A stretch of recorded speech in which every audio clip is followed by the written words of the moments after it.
Este es uno de los Jeep más pequeños, más baratos y más urbanos jamás fabricados. Un todocamino del segmento B que comparte plataforma y mecánicas con coches como el Alfa Romeo Junior o el Peugeot 2008.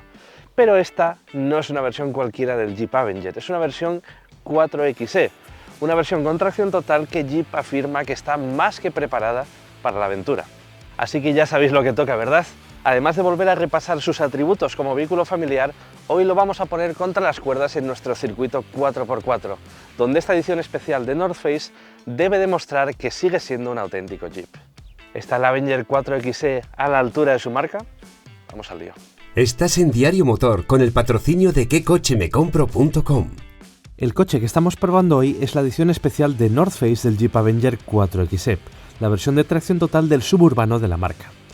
Aunque este coche está claramente enfocado a la ciudad y mide solo 4,08 metros, Jeep afirma que es un verdadero Jeep. Y lo cierto es que lo parece. A nivel estético presume de un color gris muy atractivo, llantas específicas con neumáticos mixtos M+S y guiños estéticos a la colaboración con la marca de ropa y equipamiento deportivo. Dos de los detalles específicos de esta edición especial los tenemos en el capó. Tenemos dos grandes vinilos, un vinilo negro donde se puede leer The North Face y otro vinilo de color amarillo con un perfil topográfico y unas coordenadas. Corresponden al Mont Blanc, el pico más alto de toda Europa. Los acentos en color naranja ponen una bonita nota de color, y los ganchos visibles, robustos y de metal son toda una declaración de intenciones. Espero que no tengamos que usarlos en nuestra jornada de pruebas. En el interior hay muchos guiños a esta colaboración, pero os los enseñaré un poco más adelante. Antes de iniciar nuestra prueba 4x4 en nuestro circuito, veamos con qué activos cuenta el Jeep Avenger 4xe. En primer lugar, contamos con una mecánica híbrida de 48 voltios. Se compone de un motor 1.2 turbo de 3 cilindros, 136 caballos y cadena de distribución. Este motor está asistido por un motor eléctrico de 28 caballos, integrado entre el motor térmico y el cambio de doble embrague y 6 relaciones, además de un segundo motor eléctrico. Ese segundo motor también tiene 28 caballos y mueve el eje trasero, sin estar físicamente conectado al resto de la mecánica. Sobre el papel, la fuerte desmultiplicación del motor trasero le permite pasar 1900 Nm de par a las ruedas de forma puntual. La potencia total del sistema es de 145 caballos, con 230 Nm de par máximo. No obstante, hay que tener en cuenta que el Jeep Avenger 4xe no es un todoterreno puro, no tiene reductora. Su suspensión es independiente en ambos ejes y no hay bloqueos de los diferenciales, además de carecer de diferencial central. Su altura libre al suelo es de 210 mm, un dato bueno, pero solamente 13 mm más que los Jeep Avenger de tracción delantera y enfoque urbano. El ángulo de entrada del Jeep Avenger 4xe es de 22 grados, 2 grados más que el Avenger convencional. Es una cifra propia de un todocamino, pero este ángulo me sirve también para explicaros que tenemos protecciones adicionales para los bajos. Fijaos, escuchad. Tenemos protecciones metálicas para el cárter, tenemos protecciones de plástico adicionales para los bajos, pero algunas zonas están algo expuestas, por ejemplo, elementos del escape. Uno de los puntos más críticos del Avenger 4xe es su ángulo ventral, que es de 21 grados, una cifra propia de un todocamino y no de un todocamino especialmente aventurero. Es un grado más que el Avenger convencional y, como podéis ver, va a ser uno de sus factores limitantes. En este caso, hemos empanzado el coche por culpa de este ángulo ventral. La capacidad de vadeo del Avenger 4xe es de 400 mm, es decir, 130 mm más que un Avenger convencional. No es un gran dato, pero sí mejora de forma sustancial. Y fijaos en esta curiosidad. Tenemos aquí una flecha que indica el nivel máximo de vadeo. Y además tenemos aquí una pequeña escala con un patito y una línea de agua. Un guiño para que veamos hasta dónde podemos llegar. Por último, tenemos un ángulo de salida de 35 grados, idéntico al de cualquier otro Avenger. Y esto es posible gracias a que el voladizo trasero es prácticamente inexistente. Esta es una cota francamente buena.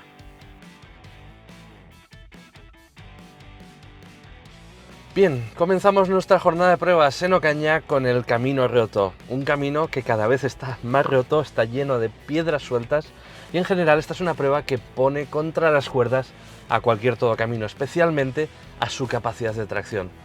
Así que vamos allá. Llevamos el modo para arena y barro activado, el modo 4x4 más indicado para un camino como este, y vamos a ver qué tal lo hace el control de tracción, ya que no tenemos diferenciales bloqueables ni tenemos reductora, se lo confiamos todo a la electrónica. Bien, hay mucho patinamiento, el control de tracción echa horas extras, tengo que pisar muy a fondo, es brusco, es violento, pero el coche avanza. Ha logrado superar esa zona de piedras sueltísimas y ha subido no sin sufrimiento. Vamos a meternos por esta zona que habitualmente es un charco muy embarrado, pero ahora mismo está duro y seco como una auténtica piedra. Lo superamos sin problema, aunque no sin varios rebotes considerables. La verdad es que me ha sorprendido la capacidad de tracción del coche en esa subida llena de piedras. Ha sido violento, ha sido algo brusco, pero el coche ha podido subir pues sin demasiadas dificultades. Y creo que tiene bastante que ver también la elección de neumáticos, ya que este coche monta de serie neumáticos M+S. Vamos ya a bajar de esta zona, vamos a encararlo correctamente. Ahí está, el coche se descuelga y bajamos sin apenas drama y sin rozar en ningún sitio. Yo diría que prueba perfectamente superada, así que vamos a incrementar la dificultad un poquito.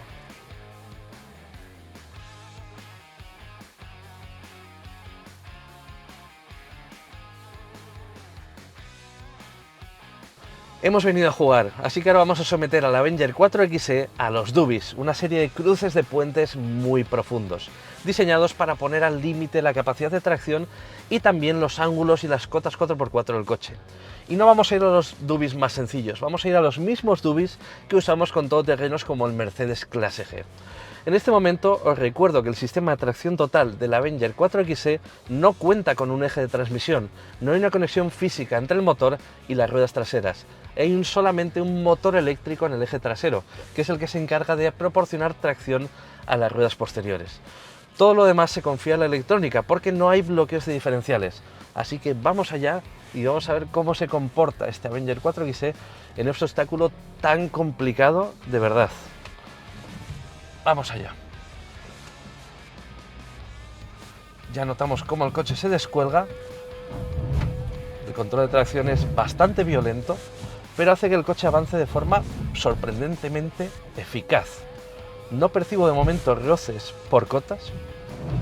El control de tracción echa horas extras y al final quizás no es lo más refinado del mundo, pero hace que el coche avance sorprendentemente bien.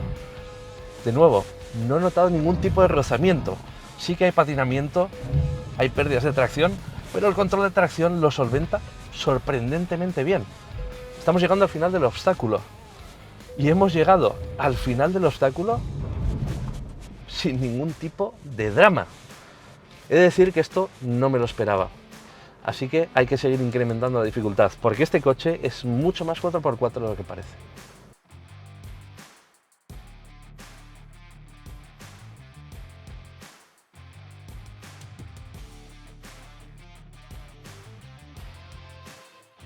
Continuamos elevando el nivel de dificultad y ahora vamos a enfrentar al Avenger 4XE a la pendiente anti-sub, la pendiente que separa a los niños de los hombres. Una pendiente que cada vez se ha puesto más complicada, cada vez más brava, con un cruce de puentes en mitad de la pendiente. Es una pendiente realmente dificilísima y dudo muchísimo que este coche la logre superar, pero lo vamos a intentar. Sobre el papel, este coche está diseñado para superar pendientes de hasta un 40% de inclinación con las 4 ruedas sobre el suelo. Esta pendiente es quizás de un 45%, 50%, y superar pendientes del 20% sin agarre en el eje delantero. El motor eléctrico trasero tiene una desmultiplicación muy fuerte y logra pasar 1900 Nm de par a las ruedas traseras, pero dudo que eso, junto al control de tracción, sea suficiente para superar ese cruce de puentes. En cualquier caso, hemos venido a jugar, así que vamos allá. Como siempre, vamos a intentar subir por tracción y no por inercia. Bien, máxima inclinación, pisamos más a fondo, vamos allá, llegamos al primer cruce de puentes, piso a fondo, y el coche no va a subir. Vamos para atrás. Vamos para atrás y vamos a ir con un pelín de nada de inercia. Vamos allá. Al menos tenemos que llegar al primer cruce de puentes. Vamos allá. En cuanto una de las dos ruedas se queda en el aire, aunque yo pise a fondo, el control de tracción echa horas extra, pero a este coche le cuesta muchísimo pasar de este punto. Me temo que no vamos a pasar de aquí. Vamos a pasar un poquito hacia atrás y vamos a variar ligeramente la trazada. Vamos a ir por una zona en la que no llegamos a este cruce de puentes, pero que nos podría permitir subir esta cuesta tan tremenda. Como os digo, vamos a variar ligeramente la subida, vamos a ir un poco por la izquierda. Vamos allá.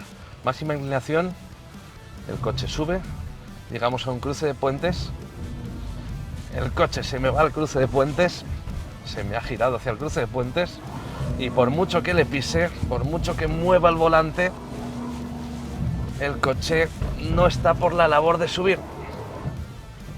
Así que vamos hacia atrás antes de que nos metamos en un lío.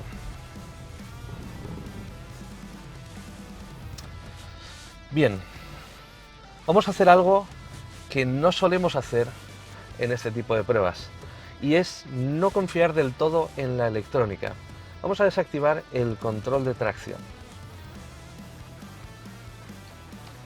Control de tracción desactivado.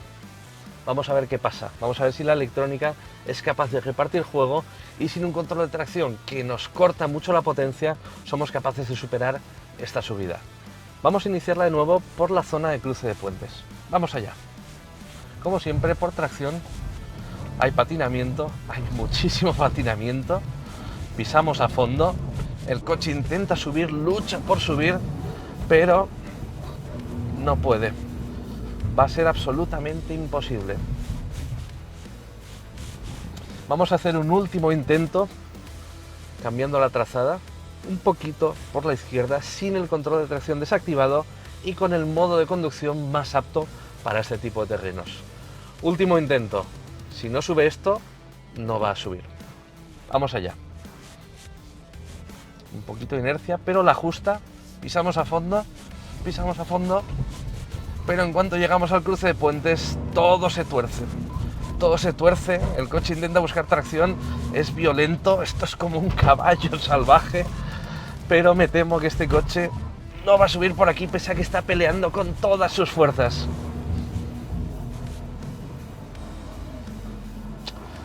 Me temo, queridos amigos, que hemos llegado al límite del Jeep Avenger 4XE. La pendiente anti-sub ha vencido al sub.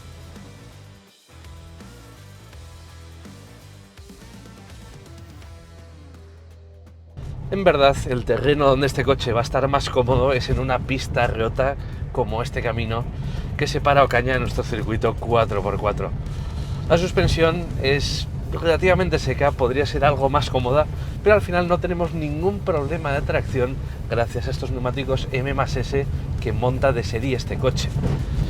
Los caminos los digiere sin ningún tipo de problema, podemos ir a bastante velocidad incluso si lo queremos y en todo momento tenemos mucha confianza, el coche nos da mucha confianza y sentimos que hay muy buena adherencia en todo momento, incluso en repechos y pendientes que están bastante sueltos. Ahí es verdad que el plus de la tracción total se nota, al igual que se notará, por ejemplo, cuando subimos a la nieve o cuando enfrentamos una zona que esté muy embarrada o muy mojada. Al final es la carretera el escenario donde más tiempo vamos a pasar a bordo de este Jeep Avenger 4XE. En carretera este coche es bastante agradable. Tenemos un motor que combina 136 caballos térmicos con dos motores eléctricos de 28 caballos. Al final tenemos en conjunto 145 caballos y 230 Nm de par motor. A ritmos tranquilos y moderados es un motor con mucha fuerza, un motor que responde perfectamente en todo tipo de circunstancia y si le pisamos incluso puede responder con bastante brío, aunque es cierto que tenemos una caja de cambios de 6 velocidades y doble embrague que no es en absoluto rápida, ni siquiera cuando forzamos su funcionamiento a través de las levas del volante. Esta mecánica emplea un sistema híbrido de 48 voltios, aunque técnicamente es una mecánica full hybrid, ya que los motores eléctricos pueden mover por sí solo al coche. Aunque es cierto que lo hacen solamente en condiciones muy puntuales de muy baja carga o en maniobras a muy baja velocidad. La mayor parte del tiempo este coche se comporta tal y como se comportaría un híbrido de 48 voltios o, si me apuras, un coche con un motor de gasolina convencional. A nivel de puesta a punto, este no es un coche deportivo, este es un coche de orientación familiar. Aún así, tenemos una distancia entre ejes que es bastante corta, tenemos un peso inferior a los 1500 kilos, tenemos una mecánica que responde con bastante fuerza. Pero hay otros ingredientes que dejan más bien claro la orientación de este coche. Por ejemplo, la dirección, que no transmite absolutamente nada y no me dice nada de lo que está pasando bajo los neumáticos. Tenemos una suspensión que tampoco es demasiado agradable si lo que buscamos es un paso por curva y un mayor dinamismo de la media. Es una suspensión que no me ha gustado demasiado. Me explico. Es blanda en apoyos fuertes, pero al mismo tiempo es seca en baches de alta frecuencia. Tiene un poco lo peor de ambos mundos, si me apuráis. Aún así, no es desastrosa, ni muchísimo menos. De hecho, creo que casa bastante bien con el carácter semiaventurero de este vehículo. Otro punto en el que queda patente la filosofía de este Jeep Avenger es en cuanto a aislamiento. Este es un coche que podría estar algo mejor aislado, especialmente en cuanto a sonido de rodadura. Incluso en carreteras en buen estado como esta y a baja velocidad percibimos bastante sonido de rodadura. No es un coche pensado para hacerte viajes de 1000 kilómetros todas las semanas, pero un poco más de aislamiento no hubiese estado mal. En cuanto a consumos, he de deciros que esperaba un consumo un poquito más aquilatado. Homologa una media de 5,4 litros a los 100 kilómetros. Esa media se puede conseguir en condiciones bastante óptimas, condiciones de circulación en vías rápidas a velocidades modestas. Pero a poco que incluyamos en esa mezcla más ciudad o os pese un poquito más el pie derecho, enseguida nos iremos por encima de los 6 litros a los 100 kilómetros, a una cifra de consumo bastante notable, especialmente teniendo en cuenta que entre sus rivales tenemos un Yaris Cross que es especialmente eficiente.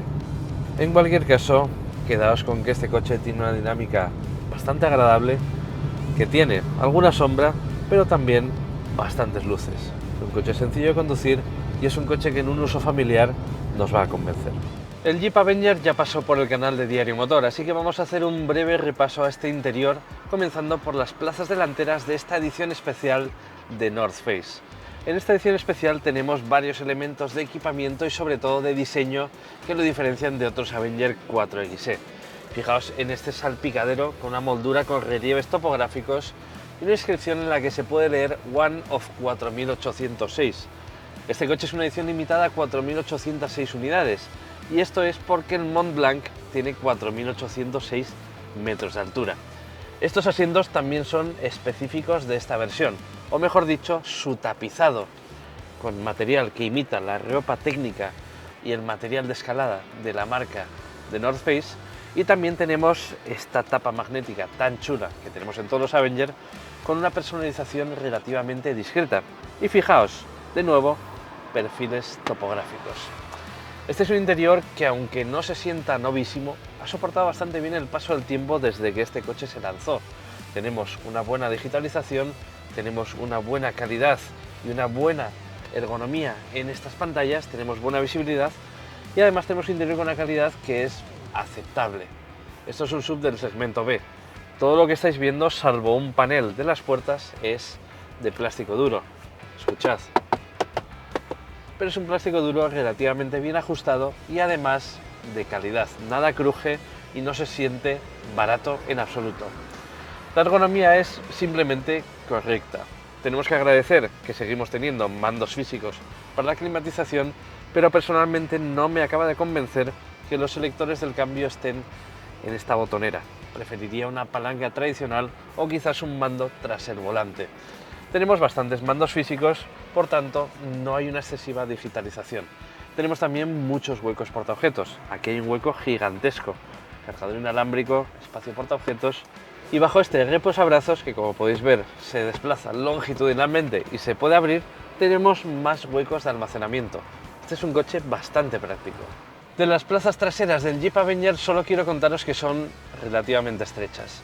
Este coche mide 4,08 metros de largo y con el asiento delantero regulado para mi postura de conducción, con mi 1,83 m no quepo aquí detrás. No puedo meter bien las rodillas detrás del asiento delantero. De hecho, o voy con las piernas abiertas o directamente no quepo. La plaza central es muy estrecha y para la cabeza es cierto que tengo aún 4 o 5 dedos. Esta cota sí que es bastante aceptable. Como detalles específicos de esta versión tenemos la misma tapicería que tenemos en las plazas delanteras y detrás de los asientos delanteros tenemos estas gomas que nos recuerdan bastante a las típicas mochilas de montañismo.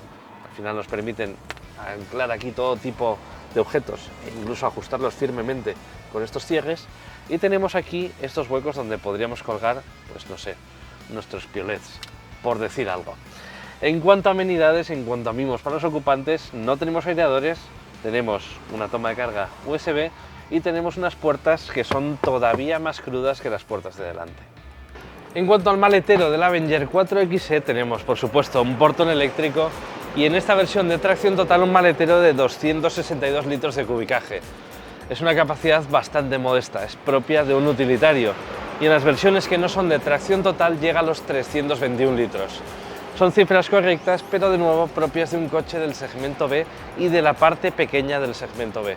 Aún así, como podéis ver, la boca de carga es muy regular, está a una altura bastante razonable del suelo y tiene formas muy aprovechables, con un discreto doble fondo que nos puede servir para almacenar algún que otro objeto. Aquí concluye nuestra prueba del Jeep Avenger 4XE de North Face, un suburbano con muy buenas aptitudes 4x4. De hecho, dentro de su segmento me atrevería a decir que es el sub más 4x4 que existe. Con diferencia está por encima de Yaris Cross y Suzuki Vitara. Aún así, sigue siendo un todocamino y como habéis visto, la pendiente anti-sub le ha vencido. Pero si tenemos en cuenta sus limitaciones y tenemos en cuenta las cosas que puede hacer y las cosas que no puede hacer, este es un muy buen producto de acceso a una marca tan legendaria como Jeep. Tiene etiqueta eco de la DGT y tiene buenas cualidades como subfamiliar, pero hay un problema y es que esta versión de North Face Edition tiene un precio de 39.400 euros, un precio muy elevado que se suma al ya de por sí precio elevado de las versiones 4XE. Ahora la pregunta te la tienes que hacer tú. En primer lugar, ¿está justificada esta diferencia de precio con respecto a una Avenger 4XE convencional? Y en segundo lugar, ¿pagarías casi 40.000 euros por un suburbano con ciertas capacidades todoterreno, pero que en el fondo sigue siendo un todocamino urbano? Te leo. Hasta pronto.